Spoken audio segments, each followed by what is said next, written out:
cool because like I feel like there's this draw to like history and like past experiences that we have, and like if you can like take that, whether it be history of the country, history of your family, history of you, and make it into this creative thing that you hold in your hands, I think it's like that's what really draws people in. Right.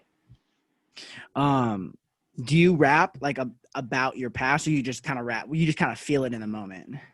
I definitely go both sides. Sometimes I'll take my time with it and I'll actually like put the pen to the paper and, really think about it. Other times I'm just, vibing to the beat, whatever comes to my mind, like it makes sense. But I'm lately I've been trying to get my lyrics more got more substance, I guess, not just a bunch of nonsense. Yeah, there's a time and a place for both, I think. Right. Depends on the song. Right. Like, because sometimes you can just be rambling and just people will like, if it's the right beat, one of those Exactly. drill beats. Right. And then sometimes I feel like there's more storytelling type beats, and then sometimes there's more singing beats. So I like that Exactly. you're trying to engage in all of it. It's really hard. One of the reasons I want to have you on too is because whether or not people are like huge or not, it's good to have people on who are pursuing something that they love. So I was telling this to almost everyone.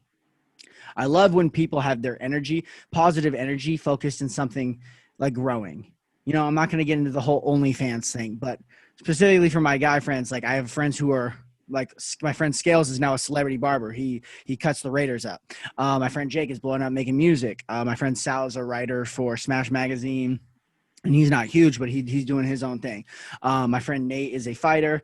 You're making music. I have people who like whether or not they're huge, they're doing something creative, and I really like that because like, there's only a few things. Like one, you only have so much time on this earth. This is something Bobby was really talking about. You only have so much time on this earth to not do something you want to do for like have fun. Excuse me. And two, like put your positive energy into something if you like it. Like be like people who are creative, if they're not being creative, like it literally like kills them. Like if I'm not doing something that like gets my creative energy out, I literally just fucking willow over. I hate like not doing something. Even like I feel like that's like why most people listen to music, or watch sports, because it's people doing something they can't do. Gaming, it's just like it's getting that energy out. And I would say that most people aren't creative, like super creative, but there's a creative element in everyone that like is stirring up, And so like with you making music, it's really cool because like you're at least trying, you're doing something that you want to do and you're putting your energy into it. And I really like that. It's really cool to be around people like you. So thanks for coming on again. Yeah. I appreciate it. Yeah. Yeah. But would you say that, I don't like talking about haters a lot, but would you say that people, when you first started making music and stuff, were like wishy-washy? Like, I don't think you should do that. You're like trying to tell you how to live and stuff. Would you say that? Yeah, most definitely. Like, a lot of people were listening to it, like, I don't know if this is it. And I'm like, I mean, that's cool. That's your opinion of it, but I'm in the process of trying to get better. Like, if you look at my whole catalog from beginning to now, like, you just hear nothing but progression. So that's mainly what I'm focusing on.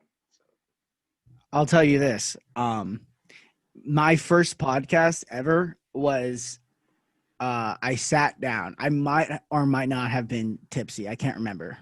But I sat down because my mic was fucking up, and I was talking, and I just started talking in the mic, and I posted it on SoundCloud, and I called it "What the fuck with Collin," and it was god awful. It was literally the worst thing ever. My podcast didn't start getting actually decent until I got onto Podbean, and even then, it was like you couldn't see the other person. Like it was trash. And like even now, like now that it's like my podcast is exponentially growing, like I have fans now. Like people are actually listening to this podcast, and it's really cool. So shout out all you guys who have supported me since I was dog shit.